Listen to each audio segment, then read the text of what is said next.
ठीक है, मंगलाचरण के साथ प्रारंभ करते हैं। तस्मै नमः परमवेगवतेऽक्षराय व्यालोत्कटाय गगनध्वज प्राणधाम्ने सृष्टिस्थितिप्रलयहेतुधराय तुभ्यं घोराय कालपुरुषाय महेश्वराय घोराय कालपुरुषाय महेश्वराय। प्रेम से बोलिए श्रीमन्नारायण भगवान की। हाँ, गत कक्षाओं से संबंधित यदि आप लोगों का कोई प्रश्न है तो वहीं से शुरू करेंगे, नहीं तो जहां छोड़े थे वहां से शुरू करेंगे। कोई प्रश्न है तो बताइए।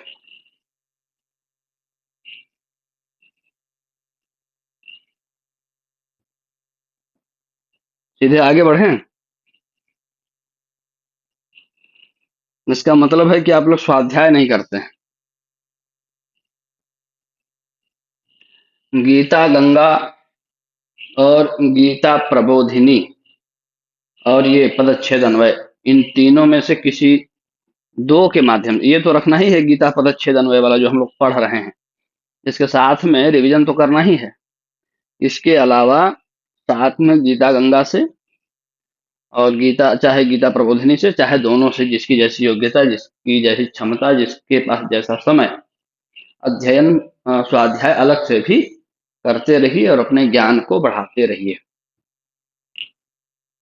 प्रश्न नहीं आ रहा है इसका मतलब अध्ययन स्वाध्याय इत्यादि नहीं हो रहा है।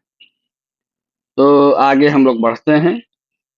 46 श्लोक तक हो चुका है पहला अध्याय, और आगे आज 47वां श्लोक है। और इस श्लोक को संजय कह रहे हैं। संजय उवाच, क्या कह रहे हैं संजय? एवमुक्त्वार्जुनः संख्ये रथोपस्थ उपाविशत् विसृज्य सशरं चापं शोकसंविघ्नमानसः। एवं मतलब होता है इस प्रकार से। जैसे हिंदी में हम लोग कहते हैं ना, हाँ हाँ, फोन में जब लोग बात करते हैं तो उधर से जब पत्नी से बात कर रहे होंगे तो बस एक ही बात होता है कहने के लिए, हाँ हाँ हूँ। संस्कृत में कोई संस्कृत की बात करेगा तो हाँ हाँ नहीं कहे, वो एवं एवं एवं एवं इस प्रकार से रट्टा लगाएगा। ठीक है, एवं का अर्थ इस प्रकार से भी होता है। एवं का अर्थ हाँ, हाँ के भाव में भी होता है। हाँ डायरेक्ट तो नहीं होता है, हाँ के लिए ओम या आम शब्द प्रयोग करते हैं। लेकिन जैसे हम लोग कहते हैं तो को कैसे बताएं, वही एवं संस्कृत वाले लोग प्रयोग करते हैं। ठीक है, तो एवं इस प्रकार से, एवं का अर्थ शाब्दिक अर्थ देखें तो उसका होता है इस प्रकार से। उक्त्वा मतलब होता है बोल करके, यहाँ त्वा प्रत्यय लगा, उक्त्वा। जहां भी त्वा प्रत्यय लगा होगा वहां ये समझ लीजिए कि वो काम करके ऐसी बात हो रही है। तो एवं उक्त्वा इस प्रकार से बोल करके, उक्त्वा मतलब बोल करके। अर्जुन, कौन बोला है? अर्जुन, अर्जुन ने, कर्ता ने, अर्जुन एक वचन है, वहां पर क्या लगती है, कारक क्या लगता है? ने, प्रथमा विभक्ति है तो ने, अर्जुन ने। एवं उक्त्वा इस प्रकार से बोल करके अर्जुन ने, संख्ये, संख्य का अर्थ होता है रणभूमि में, संख्य का अर्थ होता है युद्ध भूमि में। इस प्रकार से बोल करके अर्जुन ने युद्ध भूमि में अथवा युद्ध भूमि पर रथोपस्थ, उपस्थ का अर्थ होता है पिछला भाग, उपस्थ का अर्थ होता है पिछला भाग। तो रथोपस्थ का अर्थ हो जाएगा रथ के पीछे, रथ के पीछे, रथोपस्थ, रथ के पीछे। उपाविशत बैठ गए, ऐसा बोल करके अर्जुन ने, अर्जुन जो है वहीं कहा युद्ध भूमि पर बैठ गए, रथ के पीछे, अपने रथ के पीछे जाकर, है ना। अपने रथ के पिछले भाग में जाकर के, युद्ध भूमि में ही जो रथ खड़ा था, तो वो अपने पिछले भाग में जाकर के बैठ गए। विसृज्य, बैठने से पहले क्या किए? विसृज्य, त्याग दिए। किसको त्याग दिए? सशरं चापं, चाप कहते हैं धनुष को। चाप तो चाप को ही कहते हैं, गणित वाले समझ रहे हैं चाप किसको कहते हैं, और वो चाप धनुष से ही आया है ना। उसी प्रकार से धनुष बनता है, उसमें एक चाप होता है, उस चाप में जब रस्सी डाल देते हैं तो धनुष बन जाता है। उसी रस्सी को कहते हैं प्रत्यंचा। चाप में जब प्रत्यंचा चढ़ा दी जाती है तो धनुष युद्ध के लिए तैयार। तो चाप को, उसका जो चाप था अर्जुन का, उसको, और शर कहते हैं बाण को। सशरंग मतलब बाण के साथ, है ना। केवल धनुष फेंक दिए, बाण नहीं फेंके, ऐसा नहीं, बाण के साथ धनुष को भी त्याग दिए, है ना। और जब ऐसा वो त्यागे तब उनकी मनस्थिति कैसी थी? शोक संविघ्न मानस, उनका जो मन है, उनका जो मानस है, वो शोक से संविघ्न है। शोक से, जैसे हम लोग हिंदी में कहते हैं, संस्कृत में भी कहते हैं उद्विग्न, उसी को यहाँ ठीक प्रकार से उद्विग्न समझ, ठीक प्रकार से मतलब बुरी तरीके से। अभी ठीक प्रकार तो वहां सकारात्मक भाव आ जाएगा ना। तो उनका जो मन है वो बुरे तरीके से शोक से संविघ्न हो गया है। तो शोक संविघ्न मन के साथ अर्जुन ने ऐसा बोल करके, जो प्रश्न अर्जुन के थे उन सभी प्रश्नों को भगवान के पास बोल करके रणभूमि में ही अपने रथ के पिछले भाग में जा करके धनुष और बाण को त्याग करके बैठ गए। धनुष और बाण को तो वहीं त्यागे रथ में ही, और पिछले भाग में, रथ के पिछले भाग में रणभूमि में जाकर के बैठ गए कि युद्ध तो नहीं लड़ना है। इसमें कोई समस्या है, कोई प्रश्न है तो बताइए।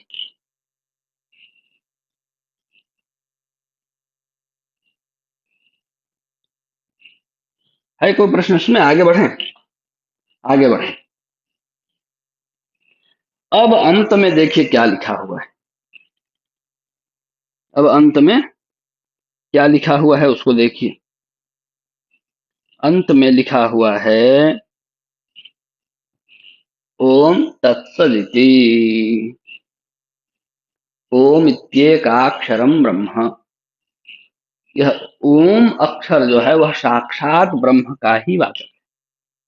ओम इत्येकाक्षरम ब्रह्म। ओम जो है वह एक ही अक्षर, वो एक अक्षर ब्रह्म का वाचक है। ठीक है, ओम को ही प्रणव भी कहते हैं। तो ओम शब्द तो भगवान का वाचक हो ही गया। अब ये तत्सदिति क्या है? तत्सदिति में तीन शब्द हैं, तत्, सत और इति। इन तीनों की संधि कर दी जाए, संधि करके इनको लिखा जाए तो हो जाएगा तत्सदिति। तत्, सत और इति शब्द है। तत्, त, अंतिम वाला जो त है उसमें हलंत है, तत्। और सत, दंत्य सकार वाला स, और त हलंत, सत। और इति संधि करके लिखेंगे तो हो जाएगा तत्सदिति। ये है क्या? इसका उत्तर गीता जी में ही दिया हुआ है, अध्याय नंबर 17, श्लोक संख्या 23। कोई गीता लेकर बैठे हों तो देख लीजिए, नहीं तो मैं तो देखूंगा ही। उसमें लिखे हैं ओम तत्सदिति निर्देशो ब्रह्मणस् त्रिविधः स्मृतः। ब्रह्म जो है, उस ब्रह्म को तीन प्रकार से स्मरण किया जाता है, अथवा तीन नामों से स्मरण किया जाता है। कोई कुछ पूछ रहे हैं क्या? हाँ? अब किस श्लोक में गुरु जी? श्लोक संख्या 23, अध्याय संख्या 17, श्रीमद् भगवद गीता। ओम तत्सदिति निर्देशो ब्रह्मणस् त्रिविधः स्मृतः। जो ब्रह्म है गुरु जी आप उनके लिए क्या? आवाज बीच बीच में कट कट आ रही है। अच्छा, आवाज बीच बीच में कट कट के आ रही है। ठीक है, जो कर सकता था मैं सो कर दिया। तो ओम तत् सत, ये तीनों, इति का अर्थ बताया ही था ऐसा है। ये निर्देश है किसके लिए? ब्रह्म के लिए। ब्रह्म को तीन नामों से पुकारा जाता है। ओम भी उनका ही नाम है, तत् भी उनका ही नाम है, और सत भी उनका ही नाम है। ये सब ब्रह्म के वाचक शब्द हैं, ओम तत् और सत। इसीलिए आप लोग रामायण में, सीरियल में देखे होंगे, महाभारत इत्यादि में साधु महात्मा लोग आते थे तो कहते थे हरि ओम तत्सत। वो भगवान का ही नाम ले रहे हैं। हरि भी भगवान का नाम है, ओम भी भगवान का नाम है, तत्व भी भगवान का नाम है, सत भी ब्रह्म भगवान का नाम। तो ओम तत् और सत ये साक्षात ब्रह्म का वाचक है। हरि तो भगवान विष्णु का वाचक है, लेकिन ओम तत् और सत ये साक्षात ब्रह्म का वाचक है। इनसे साक्षात ब्रह्म का स्मरण होता है। तो अंत में क्या है, फिर से देखिए, ओम तत्सदिति, ओम तत्सत इति, मतलब ऐसा, ओम तत्सत, ऐसा हो गया, बात खत्म। जहां बात समाप्त करनी होती है वहां पर इति लगाते हैं, कोमा फुल स्टॉप ये सब नहीं लगाते हैं।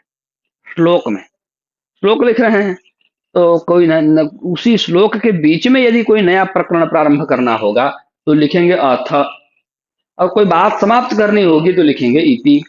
अब इसमें बात समाप्त करनी है, भगवान का नाम ले लिए, उसके बाद जो बोलना है सो आगे बोलेंगे, इसीलिए इति लगा दिए, ताकि ये समझ लीजिए कि इन तीनों का संबंध आगे के वाक्य से नहीं है।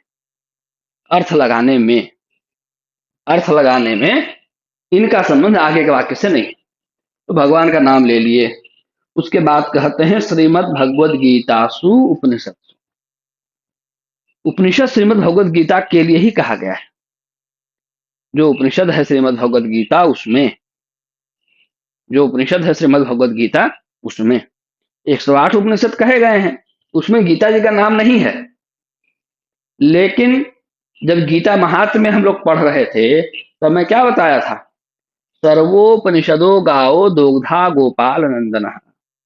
सभी उपनिषदों को यदि गाय मान लिया जाए तो उन उपनिषदों, उपनिषद रूपी गाय के दोग्धा, उस गाय को दुहने वाले जो ग्वाले हैं वो भगवान कृष्ण है। तो सारा उपनिषद का ज्ञान ही तो इसमें भरा हुआ है। उपनिषद का ज्ञान जिसमें होगा उसको उपनिषद नहीं कहेंगे। मिट्टी से अगर घड़ा बना लिए तो घड़ा तो घड़ा है ही, लेकिन उस घड़ा में जो मिट्टी लगी है घड़ा को बनने में, उस मिट्टी को मिट्टी कहेंगे कि नहीं कहेंगे? उसी प्रकार से सारा उपनिषद का ज्ञान गीता जी में है, इसलिए गीता जी को भी उपनिषद कहा जाता है। तो श्रीमद् भगवद गीता रूपी जो उपनिषद है उसमें जो ब्रह्म विद्या है, ये जो गीता है वह गीता ब्रह्म विद्या है, ब्रह्म का साक्षात्कार कराने वाली विद्या है, ब्रह्म विद्या है। और ब्रह्म विद्या है तो है ही, इसके साथ में क्या है, इस ब्रह्म विद्या किस प्रकार से है, तो योग शास्त्र के रूप में।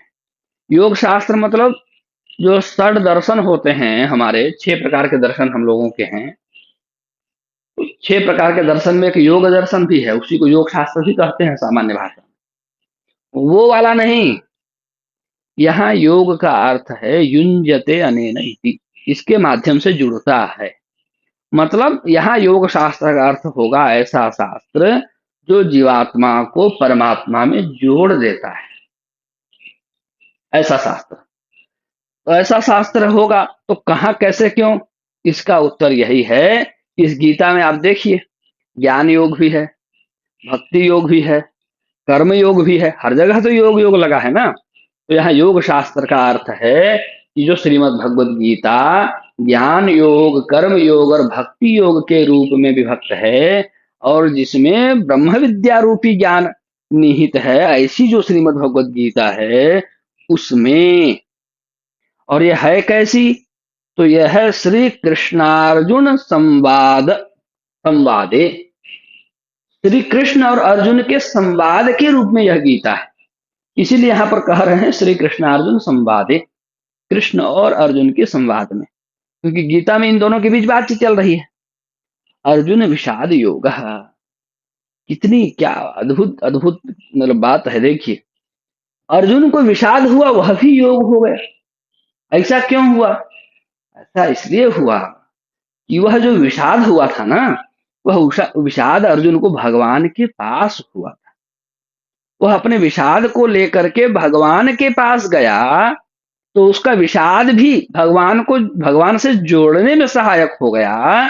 इसलिए अर्जुन का विषाद भी यहाँ योग बन गया। अर्जुन विषाद योगो, विषाद भी योग बन जाता है।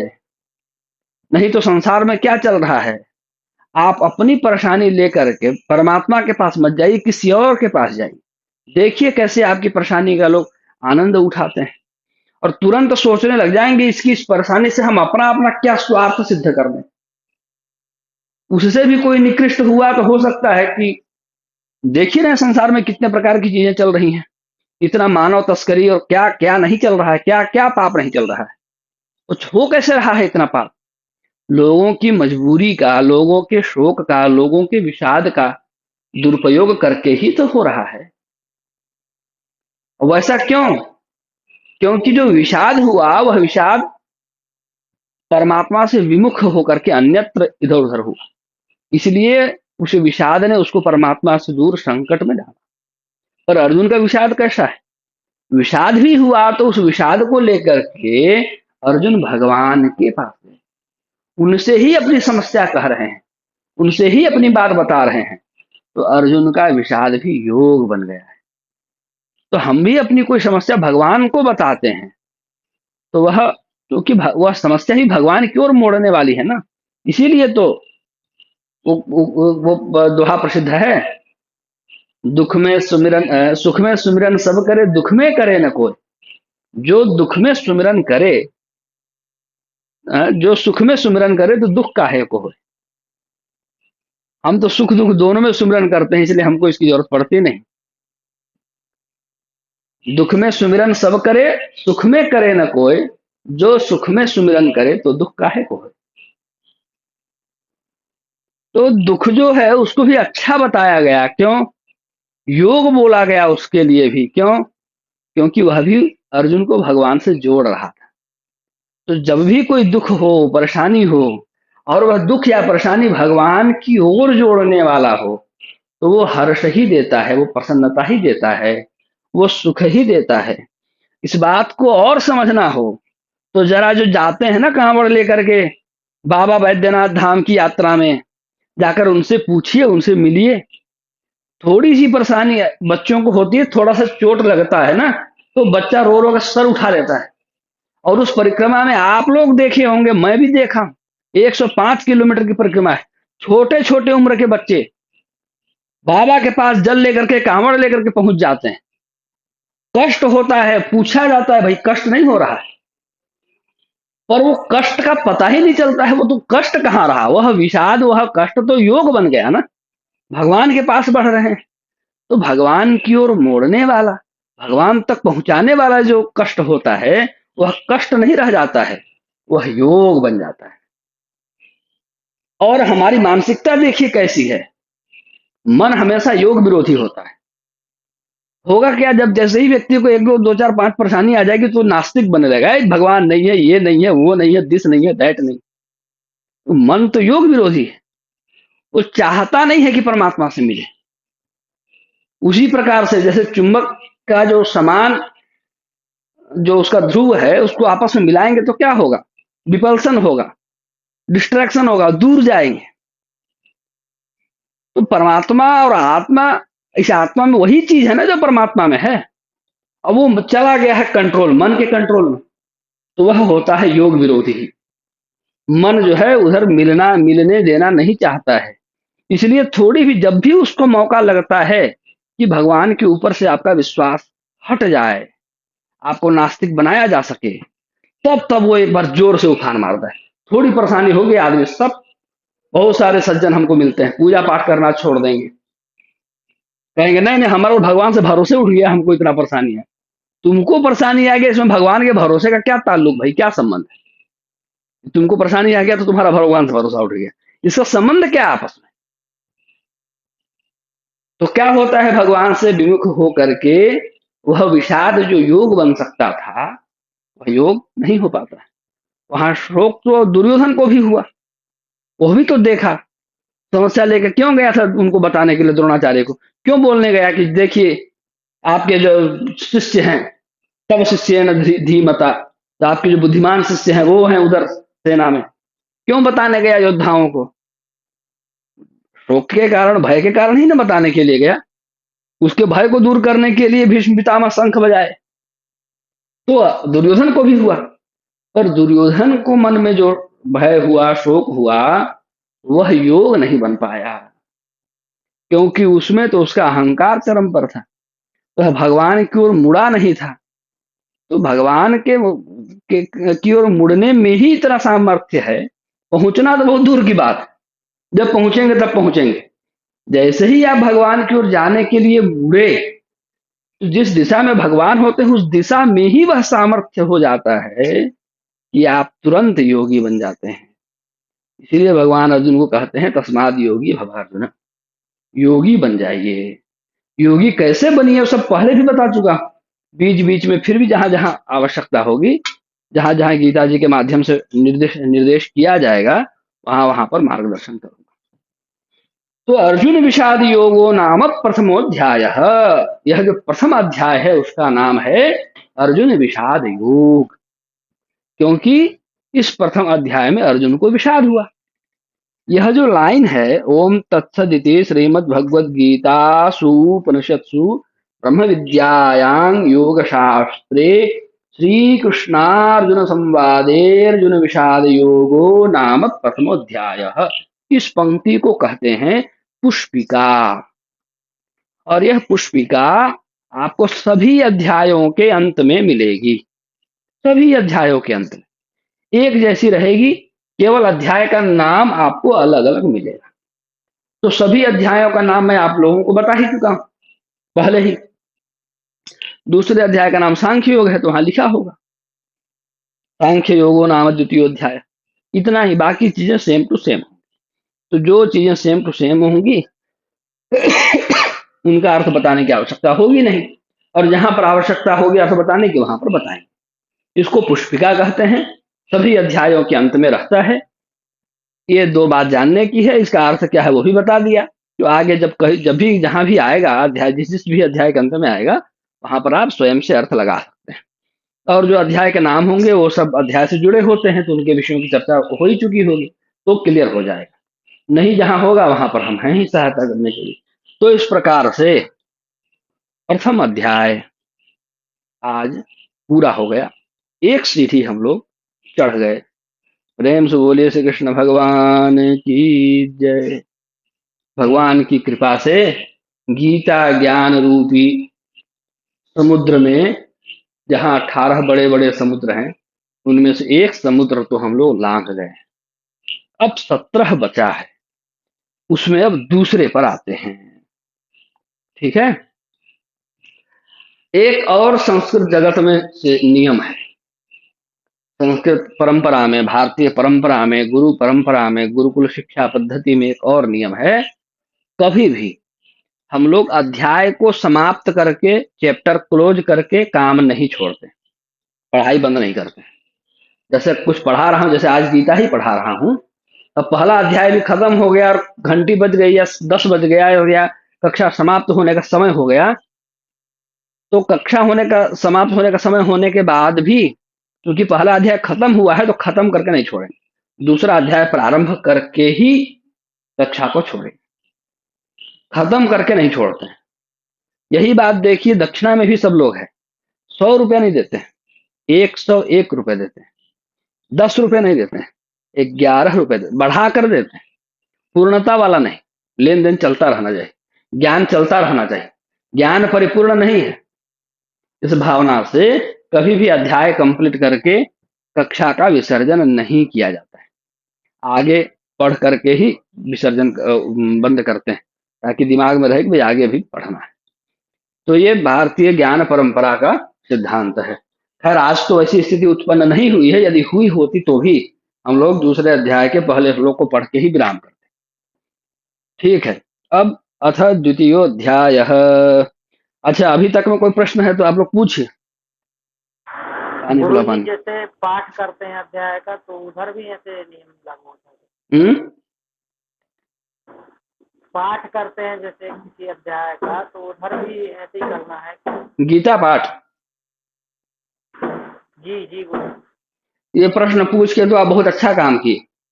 अच्छा काम इसलिए किए, कोई पूछा ही नहीं। मैं वही तो कहता हूँ कि ध्यान से पढ़ेंगे सुनेंगे तो प्रश्न पूछेंगे। कि भाई जब एक अध्याय के अंत में कह दिया, पहले अध्याय के अंत में कहने की जरूरत ही क्या थी? जब 18वां अध्याय खत्म हो जाता तभी अंत में एक बार पुष्पिका कह देते। ये हर अध्याय के अंत में पुष्पिका क्यों? पुष्पिका का अर्थ यह है, भगवान का नाम ले लिए ना, ओम तत्सदिति, भगवान को समर्पण कर दिए। भगवान का नाम लेते ही उनको समर्पण हो जाता है। भगवान का नाम लेते ही उनको समर्पण हो जाता है। भगवान के पास भोजन रख दिए, भगवान भोग लगाते हैं। आपको भोजन कराना होगा तो माता जी थाली लगा देंगे, सिर्फ आपको आवाज देंगे, बस आप आ जाएंगे। भोजन पूरा सेंटेंस बोलने की जरूरत नहीं कि आप आइए भोजन करिए। आपका नाम पुकारे तो आप समझ गए कि बस हमको भोजन करने जाना है।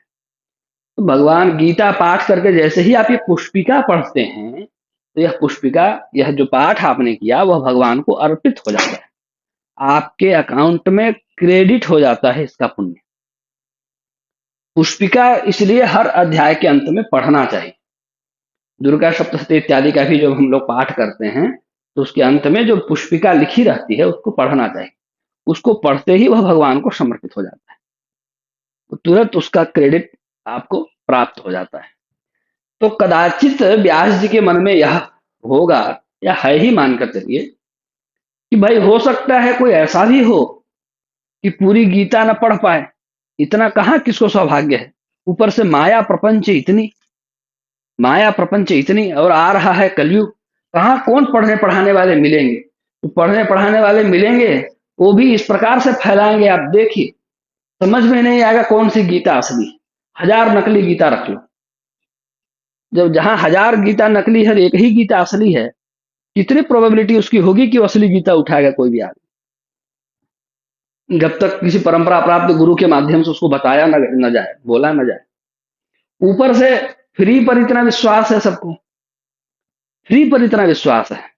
नकली गीता कहीं हर जगह फ्री बट रही। कौन फंडिंग कर रहा है भाई? किसको इतनी फिक्र हो गई भारतवासियों के लिए?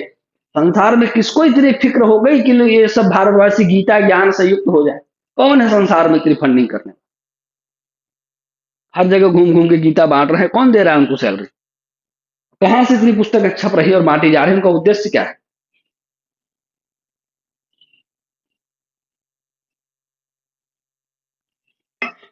हाँ, तो पुष्पिका अवश्य पढ़ना चाहिए। व्यास जी के मन में यह होगा कि यदि पूरा नहीं तो एक अध्याय ही सही यदि कोई पढ़ ले और भगवान को अर्पित कर दे, तो गीता जी के एक अध्याय में सभी अध्यायों में परस्पर परस्पर इतना सामर्थ्य है, वो अपने आप में ही पूर्ण है।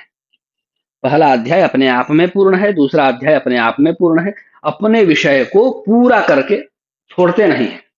जो विषय जिस अध्याय का है उसको उस अध्याय में पूरा करते हैं, अपने आप में पूर्ण है। किसी एक अध्याय को भी पूर्णता से पढ़ करके वह भगवान को अर्पित कर देता है, तो भगवान की ओर वह मुक्त हो जाता है, भगवान की ओर बढ़ने लगता है। उसके अंदर एक अच्छा संस्कार बन जाता है, उसका जो भी पुण्य है वो उसको मिल जाए, जितना किया उतना पुण्य उसको मिल जाए। ये चिंतन वेद व्यास जी के मन में था, इसलिए उन्होंने इस प्रकार से हर अध्याय के अंत में पुष्पिका लिखी है। और नहीं तो क्या है, 18वें अध्याय के अंत में केवल लिख देते, बस बात खत्म। हर पहले में के में भी लिखे, दूसरे के में भी लिखे, तीसरे के में भी लिखे, जरूरत क्या था? कोई जरूरत नहीं। अध्याय का नाम शुरू में लिख देते, बस जहां प्रथम अध्याय है वही सीधा सीधा सांख्य योगो नाम द्वितीय अध्याय खत्म। अर्जुन विषाद योगो नाम प्रथम अध्याय शुरू, लकीर खींचे आगे सांख्य योगो नाम द्वितीय अध्याय दूसरा अध्याय शुरू। पुष्पिका हर के अंत में लिखने की क्या जरूरत? तो जैसे ही आप अध्याय संपन्न करके श्रद्धा पूर्वक पाठ करके उसका अध्ययन करके उस पर मनन चिंतन करके पुष्पिका पढ़ देते हैं, वह भगवान को समर्पित हो जाती है, वह आपके खाते में जमा हो गई। उसका जो संस्कार बनना था वह बनेगा, उसका जो पुण्य मिलना था वह मिलना शुरू हो गया। आज आप लोगों ने पहला अध्याय समाप्त किया है। आज से ही इसका जो पुण्य फल है वो आपके अकाउंट में क्रेडिट हो चुका है, बिना किसी विलंब के, बिना किसी देरी के। संस्कार तो पढ़ते पढ़ते प्रश्न ही आ गया। पूछनी हाँ जी। हाँ, पूछनी थी कि जैसे पुस्तिका पढ़ने के बाद भगवान जी को समर्पित हो जाता पाठ। तो हम्म जैसे अभी हम लोग प्रैक्टिस पे हैं, प्रैक्टिस कर रहे हैं, हम्म तो क्या मीन्स हम लोग समर्पित तो नहीं कर सकते ना? अभी पुस्तिका तो अभी पढ़ नहीं सकते अगर प्रैक्टिस ही प्रैक्टिस कर। समर्पित कर देंगे। अच्छा। हम लोग जब बाइक का, साइकिल का प्रैक्टिस करते हैं तो कोई गार्जियन हमको देखता है कि नहीं, ऑब्जर्वेशन करता है कि नहीं? जी तो हमारा जो पाठ का अभ्यास है वह अभ्यास ही भगवान को समर्पित है। जी। तो उस भगवान के प्रति समर्पण का भाव तो बनता रहे बारंबार, तब जाकर के वो सभी चीजें और अच्छे से पुष्ट होती जाती। पहली बार चाय बनाएंगे खराब ही बनेगा, पर पिलाते हैं माता पिता। पीने के बाद माता पिता बताते हैं कि भाई यहाँ पर ये चूक है, ये गलती, ऐसे सुधारो। भगवान को हम समर्पित कर देते हैं तो भगवान स्वतः हमारे चित्त में प्रेरणा देते हैं कि ऐसा करो, वैसा करो। समाज में उस प्रकार की स्थिति उत्पन्न कर देते हैं कि हमको सही ज्ञान मिल जाता है, सही रास्ता मिल जाता है। इसलिए भगवान को समर्पित तो करना ही है। अब हम लोगों को क्या पढ़ना है? अब हम लोगों को पढ़ना है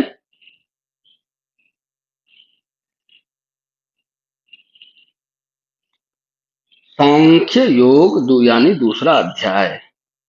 हाँ, पाठक जी, एक हाँ प्रश्न जी। था।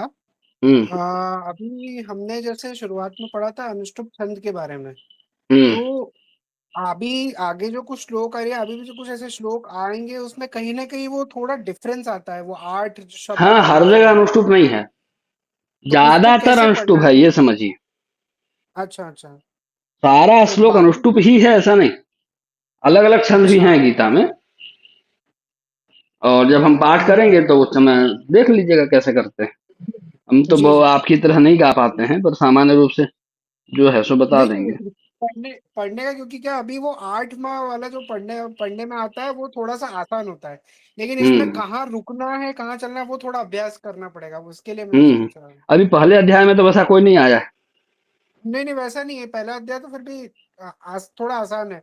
पढ़ के हम्म समझ में भी आ जाता है, पढ़ भी पाते हैं, लेकिन अब थोड़ा लग रहा है कि कठिन हो सकता है। हम्म जी। बस। गुरुजी, अब एक प्रश्न मेरा भी दूसरा था। अध्याय शुरू करने से पहले, हरी वही। हाँ हाँ हाँ, बोलिए। जय श्री नारायण विवेक गुरुजी प्रणाम, प्रणाम गुरुजी।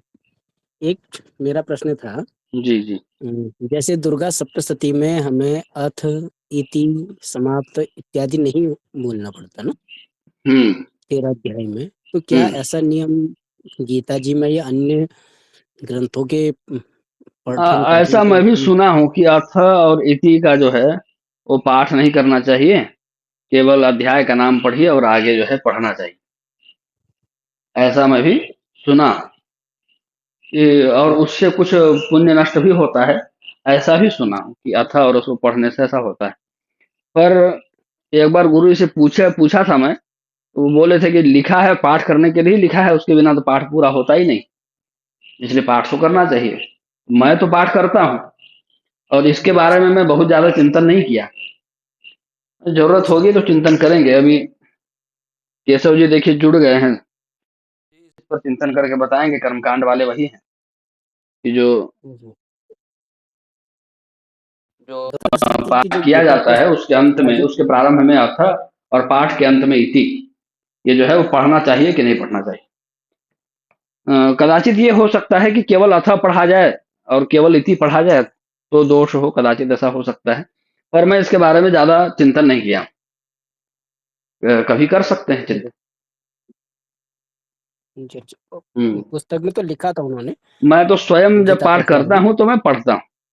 अथ जी अच्छा। प्रथमोध्याय, फिर इधर भी ओम तत्सदिति ऐसे करके गीता जी में भी और दुर्गा सप्तशती में भी, अन्य भी कहीं पर वो पूरा पढ़ता हूँ। जी इसमें पाठक जी एक जस्ट एक चीज और एक नियम भी रहता है ना, जो अनुपवीत है, क्योंकि वो इनका नहीं, उनको प्रणव का उच्चारण उच्चारण नहीं करना चाहिए। यहाँ तो उनको नहीं ये करना यहाँ चाहिए। पर भी। यदि वो करते हाँ। हैं तो जब ओम पढ़ेंगे तो अंत में उनके दोनों होठ आपस में मिलने चाहिए और उनको मिला करके म का उच्चारण उनको करना चाहिए।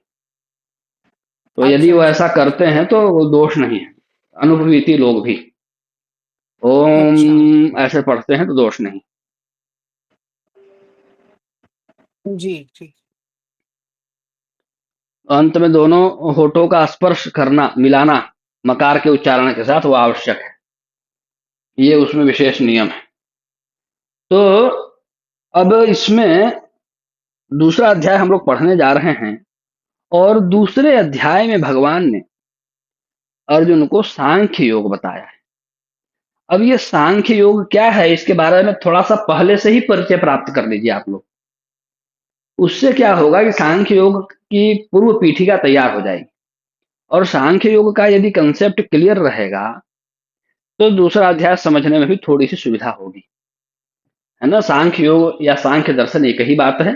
जैसे योग दर्शन और योग शास्त्र, हाँ, योग दर्शन और योग शास्त्र दोनों पर्यायवाची। गीता जी में जो योग शास्त्र लिखा है वो अलग है, वो गीता जी में वर्णित योग के लिए है, योग दर्शन के लिए नहीं है। लेकिन जो 6 दर्शन है, षड दर्शन कहा जाता है, 6 दर्शन प्रसिद्ध हैं भारतवर्ष में। आज 6 आस्तिक दर्शन है, 6 आस्तिक दर्शन है। तो जो 6 आस्तिक दर्शन है उनको षड दर्शन कहते हैं। नास्तिक दर्शन और भी हैं, 3 नास्तिक दर्शन है शायद। तो 6 आस्तिक दर्शन है, उन्हीं 6 आस्तिक दर्शनों में एक योग दर्शन भी है। योग दर्शन को योग शास्त्र भी कहते हैं। तो वो अलग है और ये अलग है। जैसे शेल शब्द है ना, कोशिका के लिए प्रयोग हो गया, बैटरी के लिए भी प्रयोग हो जाता है ना, कई सारी चीजों के लिए प्रयोग हो जाता है, जेल के लिए प्रयोग हो जाता है। उसी प्रकार से एक ही शब्द कई जगहों पर प्रयोग होता है, लेकिन अलग अलग प्रकरण में उसका अर्थ अलग अलग हो सकता है। तो मैं बता क्या रहा था, सांख्य योग के बारे में बता रहा। अच्छा, और किसी का कोई प्रश्न है क्या, बताइए। गुरुजी, गीता के अलग अलग अध्याय का पाठ करने का अलग अलग फल भी होता है क्या? हाँ, अलग अलग अध्याय का अलग अलग महात्म्य है। गीता महात्म्य करके अलग से ही एक पुस्तक गीता प्रेस से छपी है, उसमें अलग अलग अध्याय का अलग अलग महात्म्य बताया गया है, वो आप देख सकते हैं। और वो पद्म भी शायद पुराण में स्कंद पुराण से लेके बताया गया है, या किसी न किसी पुराण से ही है। पद्म पुराण गुरु जी, पद्म पुराण। हाँ, पद्म पुराण से। देखिए पद्मनाभ जी जुड़े हैं, विद्वानों के साथ मिल करके पढ़ने पढ़ाने से ही तो लाभ होता है, तुरंत सहायता हो जाती है। पद्म पुराण के आधार पर बताया गया है। बहुत अच्छा। तो वो गीता प्रेस से छपा है वो गीता महात्म्य, उसमें सभी अध्यायों का अलग अलग महात्म्य भी बताया है। तो वो देखना हो तो आप लोग उसको मंगा सकते हैं, देख सकते हैं। और कुछ प्रश्न है? गुरु जी, अर्थ को तो मंगल अर्थ में भी लिया गया है ना? क्या चीज? हाँ, मंगलवाचक भी है वो। अर्थ को गांधी सामने में अ साहित्य है में ना, तो इसलिए। कहते हैं कि ये अथ और ओम ब्रह्मा के ही कंठ से निकले हैं। अथ और ओम, अथकार मंत्रेषु ओमकार मंत्रेषु अथकार भाष्येषु प्रतिशाख्य सूत्र है। अब मुझे ऐसा लग रहा है कि जब मैं सांख्य दर्शन के बारे में चर्चा करूंगा तो शायद क्लास समाप्ति हो जाए। इसलिए क्या करते हैं कि दूसरे अध्याय का जो पहला श्लोक है उसको पढ़ के तब सांख्य योग समझते हैं। तो उससे यदि सांख्य योग समझते समझते 10 बज भी जाए कोई आपत्ति नहीं होगी, क्योंकि अध्याय पीछे समाप्त हुआ है ना। तो दूसरे अध्याय का पहला श्लोक आप लोग देख लीजिए, उसके बाद हम लोग मैं बताता हूँ आगे फिर सांख्य योग के बारे में क्या है। अथ द्वितीयोध्याय, दूसरे अध्याय में क्या क्या है? दूसरे अध्याय में कुल 72 श्लोक हैं, और इसका नाम है सांख्य योग। ये बताया ही था आपको, टोटल 72 श्लोक, 1 से लेकर के 10 श्लोक तक। अर्जुन का जो कायरता है, युद्ध भूमि में है, क्षत्रिय है, फिर भी रण से भाग रहा है, यह क्षत्रियों को शोभा नहीं देता है। तो उसके बारे में बताया गया है। इस विषय को लेकर के अर्जुन और भगवान कृष्ण के बीच जो संवाद हुआ हुआ है। फिर 11 श्लोक से लेकर 30 श्लोक तक सांख्य योग का जो विषय है वह बताया गया है। 31वें श्लोक से लेकर के 38वें श्लोक तक क्षत्रियों का क्या धर्म होता है उसके बारे में बताया गया है। युद्ध की आवश्यकता के बारे में बताया गया है, उसका निरूपण किया गया है। फिर 39वें श्लोक से लेकर के 53वें श्लोक तक कर्म योग विषय, निष्काम कर्म। निष्काम कर्म क्या है उसके बारे में बताएं। कर्म योग का इसमें कुछ अंश है। और 54वें से लेकर 72वें श्लोक तक जो स्थिर बुद्धि वाले पुरुष हैं उनका लक्षण क्या होता है, उनका वैशिष्ट्य क्या होता है, ये दूसरे अध्याय में बताया गया है। तो ये सब दूसरे अध्याय का विषय है। दूसरे अध्याय में क्या क्या हम लोग पढ़ने जा रहे हैं वो पता होना चाहिए, इसलिए ये सब चीजें प्रारंभ में ही बता देता हूँ। तो दूसरे अध्याय में मुख्य रूप से सांख्य योग है। वो सांख्य योग भी 11 से 30 तक ही वर्णित है। इसमें कुछ हिस्सा कर्मयोग का भी है। इस प्रकार से ये सब मुख्य मुख्य विषय दूसरे अध्याय में वर्णित है। ये सब चीजें हम पढ़े। अथ द्वितीयोध्याय, यहाँ संजय ही बोल रहे हैं, संजय का ही प्रकरण चल रहा है। संजय उवाच, संजय किससे बोल रहे हैं? धृतराष्ट्र से बोल रहे हैं। तं तथा कृपयाविष्टमश्रुपूर्णाकुले क्षणम् विषीदन्तमिदं वाक्यमुवाच मधुसूदनः। तम, तम मतलब होता है उसको, तम मतलब होता है उसको। तथा, हाँ पाठक जी, हाँ निवेदन था, एक बार फिर से पढ़ सकते हैं क्या? एक बार निवेदन था, एक बार शुरू फिर से एक बार पढ़ दीजिए। श्लोक पढ़ना है। हाँ जी, श्लोक बस एक बार। ठीक है। तं तथा कृपयाविष्टमश्रुपूर्णाकुले क्षणम् विषीदन्तमिदं वाक्यमुवाच मधुसूदनः। तं मतलब होता है उसको। तथा, तथा का अर्थ और भी होता है, और तथा का और अर्थ होता है उस प्रकार से। कृपयाविष्टम, कृपया का अर्थ होता है करुणा से। कृपया का अर्थ होता है करुणा से। कृपयाविष्टम, कृपया प्लस आविष्टम शब्द है, संधि कर दिया, मिला दिया तो हो गया कृपयाविष्टम। आविष्टम मतलब होता है पूरे तरीके से व्याप्त। आविष्ट का अर्थ होता है संपूर्ण रूप से व्याप्त। कृपया करुणा से व्याप्त हैं। करुणा से व्याप्त हो गए तो उसका लक्षण क्या हो रहा है? उसका लक्षण हो रहा है अश्रुपूर्णा कुलेक्षणम। उनके जो नेत्र हैं, संपूर्ण नेत्र, वो अश्रु से भर गए हैं। थोड़ा भी आंख खाली नहीं है, आंख पूरा अश्रु से भर चुका है। संपूर्ण नेत्र ही अश्रु से परिपूर्ण हो चुका है। विषीदंतम, विषीदंतम पूर्ण रूप से शोक से युक्त होकर के।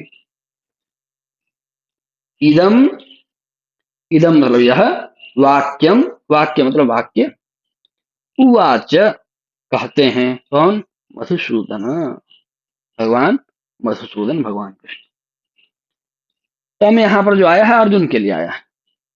तो इस प्रकार, उस प्रकार से अर्जुन को करुणा से भरे हुए, करुणा से भरे हुए, बहुत ज्यादा कारुणिक होकर के, आंखों में संपूर्ण रूप से अश्रु पूरित होकर के जब वो देखते हैं, शोक से युक्त अर्जुन को इस प्रकार से देखते हैं, तब उसको भगवान कृष्ण कुछ कहते हैं। क्या कहते हैं वो आगे कहें, है ना, वो आगे आएगा, दूसरे श्लोक से आएगा। पहले श्लोक का इतना भाव है। इसमें कोई अक्षर, कोई शब्द, कोई वाक्य छूट रहा है तो बताइए।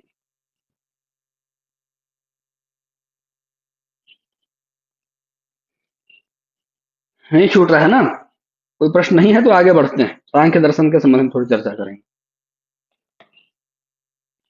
चलें?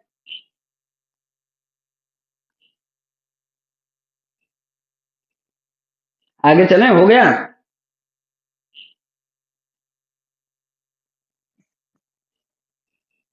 आप लोग पढ़ भी रहे हैं कि सो रहे हैं सीधा? ये हाँ गुरुदेव, हाँ गुरुदेव, आप अच्छा आगे अच्छा, का श्लोक पढ़ सकते हैं। ठीक है।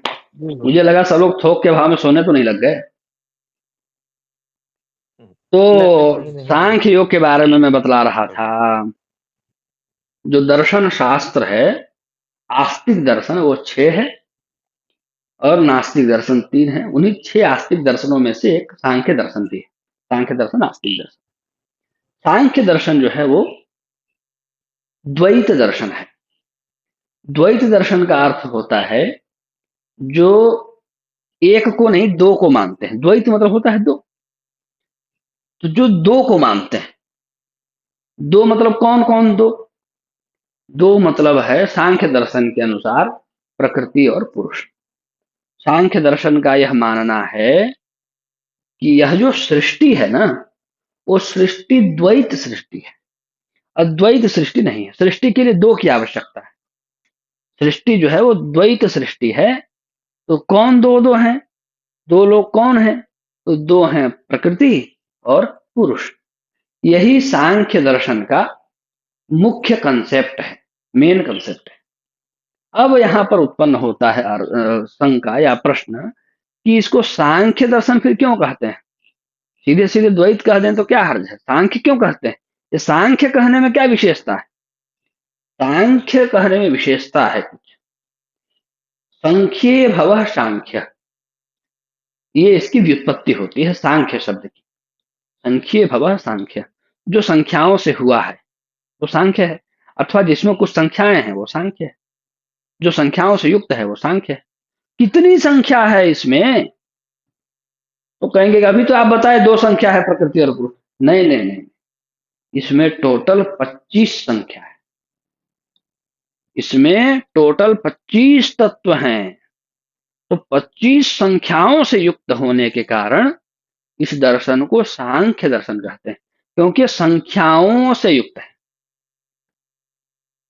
संख्याओं से युक्त है, संख्याओं से भरा हुआ है, इसलिए इसको सांख्य दर्शन। कौन है वो 25 तत्व? ये यहां पर प्रश्न होगा। तो 25 तत्व कौन है, उसको समझने के लिए आप लोग श्रीमद् भगवद गीता का जो हम लोगों का समूह है ना, उसमें एक चित्र भेजा हूं, उस चित्र को देखिए, बहुत सरलता से समझ में आता है। जी गुरु। यहां पर देखिए तो सबसे पहले पुरुष है और फिर प्रकृति है। इसी पुरुष को ही परम पुरुष भी कहा जाता है और प्रकृति को ही मूल प्रकृति भी कहा जाता है। उसमें भी आया है ना, किसमें? दुर्गा सप्तशती में भी मूल प्रकृति आया है कहीं पर, दुर्गा सप्तशती के पाठ में। ठीक है, तो ये जो पुरुष है, पुरुष प्लस प्रकृति लिखा है ऊपर, ये जो पुरुष है उसको ही परम पुरुष भी कहते हैं, और ये जो प्रकृति है, इस प्रकृति को ही मूल प्रकृति भी कहते हैं। ठीक है, तो पुरुष और प्रकृति। पुरुष जो है वो निर्विकार है, उसमें किसी प्रकार का कोई विकार नहीं होता है। इस पुरुष को आप अपने अंदर ढूंढेंगे तो आपके अंदर जो आत्मा है, आप उसको ही पुरुष मान सकते हैं। ठीक है, मान क्या सकते हैं, वही पुरुष है। आगे चल करके सांख्य दर्शन पढ़ेंगे तो क्लियर हो जाता है, अंत में उसको ही पुरुष संज्ञा है। और जो माया है, उस माया को ही आप मूल प्रकृति समझ सकते हैं। ठीक है, तो जो पुरुष है वो निर्विकार है, उसमें किसी प्रकार का कोई विकार नहीं है।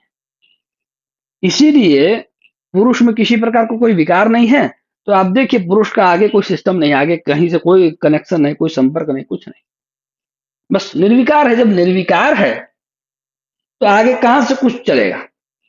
ये एकांत शांत अपना बैठा है। प्रकृति जो है, मूल प्रकृति, उसका उद्देश्य है सृष्टि का विस्तार करना, पर सृष्टि का विस्तार प्रकृति अकेले नहीं कर सकती, और पुरुष तो खैर कर ही नहीं सकता। क्यों? क्योंकि वो तो निर्विकार है। प्रकृति साविकारा है, लेकिन फिर भी वो अकेले नहीं कर सकती, तो पुरुष का सहयोग लेती है कि तुमको नहीं करना है, तुम मत करो, मुझे सृष्टि का विस्तार करना है। इसीलिए दुर्गा सप्तशती में मूल प्रकृति को ही आदि शक्ति कहा गया है। तो मूल प्रकृति जो है, पुरुष के सहयोग से सृष्टि का विस्तार करती। मूल प्रकृति से ही महत की उत्पत्ति होती है, मूल प्रकृति से ही महत की उत्पत्ति होती है। इसी महत को बुद्धि भी कहते हैं। अब यह जो महत है वह अहंकार को जन्म देता है। यह जो महत है वो अहंकार को जन्म देता है। फिर अहंकार में भी तीनों गुण होते हैं, सात्विक भी, राजसिक भी और तामसिक भी। ये तीनों गुण अहंकार में होते हैं, तीनों। तो सतो अहंकार, रजो अहंकार और तमो अहंकार, ये कहा जाता है। तो अहंकार में जो सात्विक वाला अंश है, सात्विक जो अहंकार है, उससे 11 तत्वों की उत्पत्ति होती है। वह 11 तत्व कौन कौन से हैं? वह है 5 ज्ञानेंद्रियां, 5 कर्मेंद्रियां और मन। 5 ज्ञानेंद्रियां, 5 कर्मेंद्रियां और मन, ये 11 जो तत्व हैं वो सात्विक अहंकार से उत्पन्न होते हैं। ठीक है, 5 ज्ञानेंद्रियां, 5 कर्मेंद्रियां और मन। राजसिक अहंकार जो होता है वो सहयोग करता है। बिना राजसिक अहंकार के न तो सात्विक अहंकार कुछ कर सकता है, न तामसिक अहंकार कुछ कर सकता है। ये सहयोग करता है दोनों को। तो सात्विक अहंकार प्लस राजसिक अहंकार, उससे ये 11 तत्व बनेंगे। और राजसिक और तामसिक अहंकार के सहयोग से पंच तन्मात्राएं, और पंच तन्मात्राओं से पंच महाभूत, इस प्रकार से इनकी उत्पत्ति होती है। पंच तन्मात्रा और पंच महाभूत। तो अब देखिए, काउंटिंग करिए कितना हुआ। 5 ज्ञानेंद्रियां, 5 कर्मेंद्रियां 10, मन 11, पंच तन्मात्रा 11 और 5 16, पंच महाभूत 16 और 5 21। 21 हो गए ना। 4 ये अहंकार, महत, प्रकृति और पुरुष। पुरुष, प्रकृति, महत, अहंकार, ये 4 और 21 ये कितने हो गए? 25 हो गए ना। इन्हीं 25 तत्वों पर सांख्य दर्शन जो है वो आधारित होता है। इन्हीं 25 तत्वों पर यह आधारित है। इन्हीं का अध्ययन हम लोग करते हैं।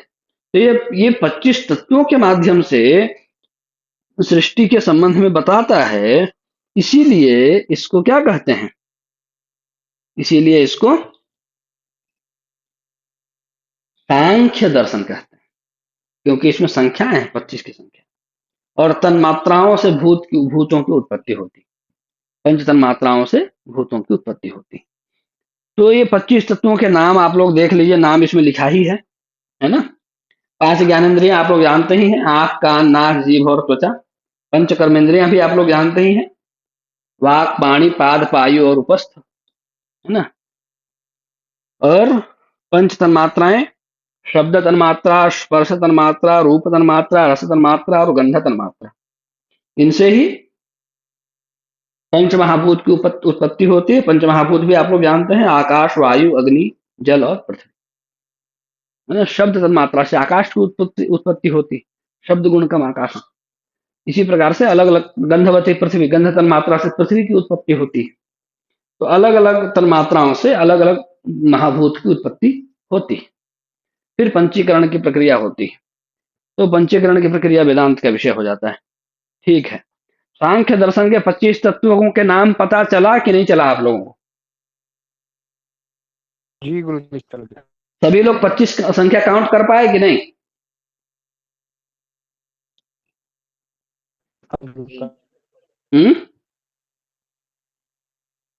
जी। हाँ, अब देखिए, बहुत बार ऐसा होता है, कोई बहुत उच्च स्तर के साधक आ गए, कोई गूंगा था, कुछ ऐसा चमत्कार कर दिए कि वो बोलने लगा। ऐसा क्या चमत्कार कर दिए? कुछ चमत्कार यह कर दिए कि उसके पास जो तन्मात्रा थी,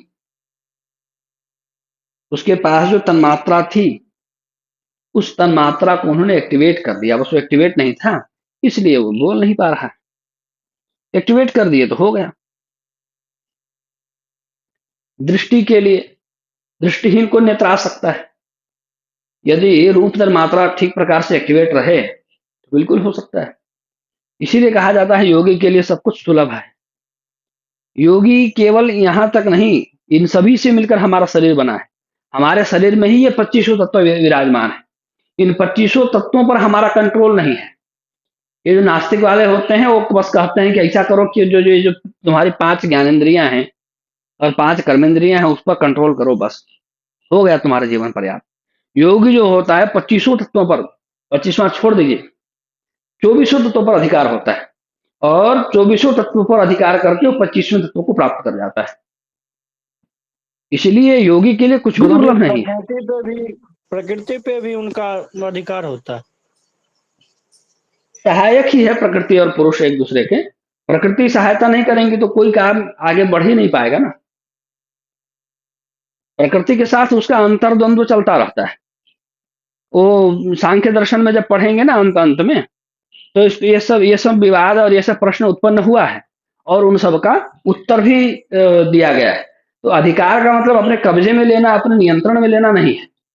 उसमें यह है कि प्रकृति क्या करती है, पुरुष का साक्षात्कार ना हो पाए इसीलिए विरोध उत्पन्न करती रहती है, और उस विरोध से व्यक्ति जो साधक होता है वो लड़ता रहता है और अपने योग के माध्यम से, अपनी साधना तपस्या के माध्यम से 25वें तत्व का पुरुष का साक्षात्कार कर लेता है।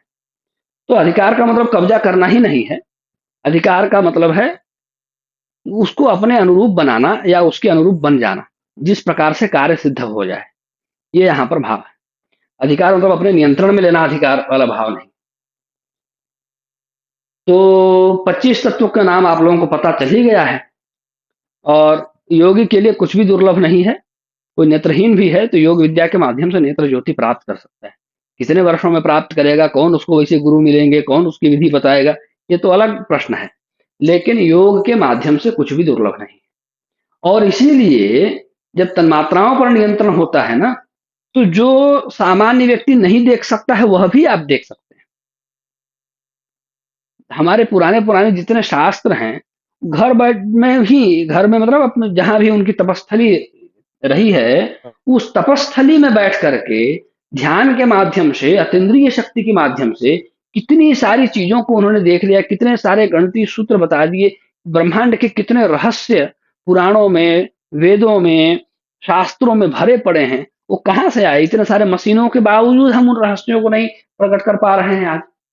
बिना यंत्र के, बिना मशीन के, बिना जिसको तथाकथित आधुनिक विकास के ही इतना ज्ञान, इतना अध्ययन, इतनी तपस्या कैसे हुआ? तो कैसे उन सब चीजों को देख लिए, कैसे समझे? तो वहां पर उनका जो अतीन्द्रिय ज्ञान है, वह अतीन्द्रिय ज्ञान ही वहां पर सहायक है। तो इस प्रकार जैसे जैसे व्यक्ति का लेवल बढ़ता है वैसे वैसे चीजें नियंत्रित होती है। हाँ जी, प्रणाम। जय जय क्योंकि श्री राम। मैं भी 2-4 दिन हुए तो मिला था एक योगी से, वो डेली गीता पढ़ते हैं। अच्छा, क्या मतलब बात। खाना और उनका अभ्यास ये है कि खाना तभी खाना शाम हो जाए, अपने इष्ट का और गीता का डेली पाठ करते हैं वो। क्या बात है, और क्या उनकी बात। ऐसी वो प्रकृति से मिले हुए हैं पूरी तरह। वो जानवरों के बारे में भी जैसे उनको चाहिए वो भी देख लेते हैं, और किसी की मृत्यु हो जानी है तो उसको भी कई बार देख लेते हैं वो, या आपकी इतने दिन में मृत्यु हो जानी है। 5-6 दिन पहले मिला उनसे। बिल्कुल। तो प्रकृति पर नियंत्रण के तो अनेकों उदाहरण हैं। कई सारे ऐसे ऋषि मुनि हैं, उनका ऐसा ओरा बन जाता था कि उनके आसपास पहुंचने वाले जीव जंतु भूल ही जाते थे, वैर भाव भूल जाते थे। वैर भाव, हिरण और शेर एक ही परिसर में टहल रहे हैं, किसी को किसी से न भय लग रहा है, न किसी को किसी से कोई खतरा महसूस हो रहा है। और सारे जितने तपस्या करने वाले हैं वो नगरों की तरफ नहीं भागते हैं, किधर भागते हैं? जंगलों की तरफ, पहाड़ों की तरफ, प्रकृति की तरफ। प्रकृति से लगाव बढ़ता है, प्रकृति के अनुरूप ढलना और आत्म साक्षात्कार करना, यही उद्देश्य होता है। तो ये सारे 25 तत्व हमारे अंदर विराजमान हैं। यही सांख्य तत्व का जो है दर्शन है, और यह जो 25 चीजें हैं वो मैंने आप लोगों को बता ही दिया है। लोग बोलते हैं कि हम नहीं, हमारे अंदर अहंकार नहीं, हम अहंकारी नहीं है। पर समस्या तो यह है कि बिना अहंकार की सृष्टि ही नहीं होती। अहंकार नहीं होता तो यहाँ तुम होते कैसे? तुमको तो गायब हो जाना चाहिए था, इस ब्रह्मांड में समा जाना चाहिए था। बिल्कुल, शरीर ही नहीं होता, शरीर ही बिना अहंकार के नहीं होता। संसार में कोई कैसे बिना अहंकार के रह सकता है? संभव ही नहीं। यही होता है, किसी में तामस अहंकार ज्यादा होता है, किसी में राजस अहंकार ज्यादा होता है, किसी में सात्विक अहंकार ज्यादा होता है। अहंकार तो होता ही है, बिना अहंकार की सृष्टि नहीं चलती। इसीलिए तो अहंकार को नष्ट करने के लिए गुरु सेवा करने के लिए कहा जाता है। गुरु का जब डंडा पड़ता है तो अहंकार विनम्रता में बदल जाता है। अहंकार जो है विनम्रता में बदल जाता है, सतो अहंकार बन जाता है, वो आगे सहायता करने लग जाता है। सत भगवान का भी नाम है ना, तो ब्रह्म साक्षात्कार में सहायता करने लग जाता है। और नहीं, तमो अहंकार रहे, रजो अहंकार रहे, अकड़ूपन आता रहे। तमो अहंकार रहे तो हमको ऐसा बोल दे, ना मार दो, निपटा दो। रजो अहंकार है तो हमेशा आकड़ के रहे। ये सब चीजें रहती हैं। बिना अहंकार के कहीं भी जीवन संभव नहीं, जीवन ही संभव नहीं। तो 10 भी बज गया है और सांख्य तत्व का बहुत सामान्य आप लोगों को जानकारी दे दिया। अच्छा, एक प्रश्न और आप लोगों को पूछना चाहिए था और आप लोग पूछते नहीं हैं। कोई केवल सांख्य दर्शन पढ़ना चाहे तो कौन सा ग्रंथ पढ़े, या कौन सी पुस्तक अभी उपलब्ध है पढ़ने के लिए? सांख्य कारिका नाम की एक ग्रंथ है। बोलिए बोलिए बोलिए। सांख्य कारिका गुरुजी।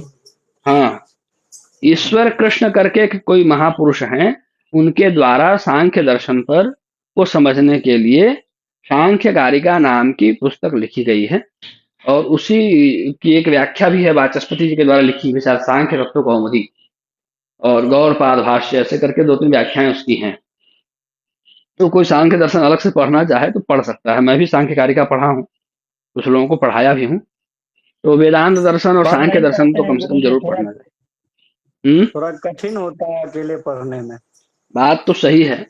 वैसे सामान्य श्लोकार्थ अरुण जी पढ़ाए हैं, आप लोगों को व्याकरण का एक लिंक भेजा था ना, तो उनके चैनल पर आप लोग ढूंढ सकते हैं। सांख्य कारिका का सामान्य श्लोकार्थ, श्लोक और हिंदी और सामान्य भाव, वो पढ़ाए हैं यूट्यूब पर। जो देखना पढ़ना चाहेंगे वो देख पढ़ सकते हैं। और मैं पढ़ा सकता हूँ, पर अभी गीता जी चल रहे हैं तो अभी कुछ बोलूंगा नहीं। कुछ न कुछ तो मुझे पढ़ाना ही है, गीता जी के बाद देखेंगे आगे क्या होता है। सामान्य रूप से जो 25 तत्व हैं उनका परिचय आवश्यक था, ताकि सांख्य दर्शन को आप लोग ठीक से समझ सकें। इसलिए तो सांख्य शब्द का परिचय हो गया। सांख्य शब्द क्या व्युत्पत्ति है सांख्य शब्द की? संख्य भव सांख्य, और उसमें 25 तत्व कौन कौन से हैं वो सब हो गया। बाकी थोड़ा बहुत समय है कल तक, यूट्यूब के माध्यम से, अन्य अन्य स्रोतों के माध्यम से देख करके, ऑथेंटिक सोर्सों से देख करके समझ करके रहिए। फिर आगे दूसरे श्लोक से कल हम लोग दूसरे अध्याय के दूसरे श्लोक से आगे अध्ययन प्रारंभ करेंगे। आज की कक्षा को यहीं पर, किसी का कोई प्रश्न नहीं है संभवतः, शांति मंत्र के साथ विराम करते हैं।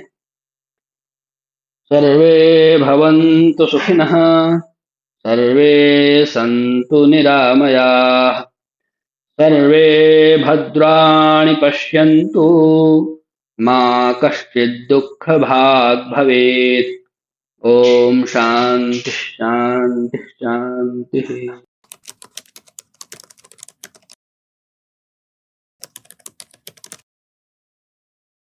श्रीमते रामचंद्राय नमः।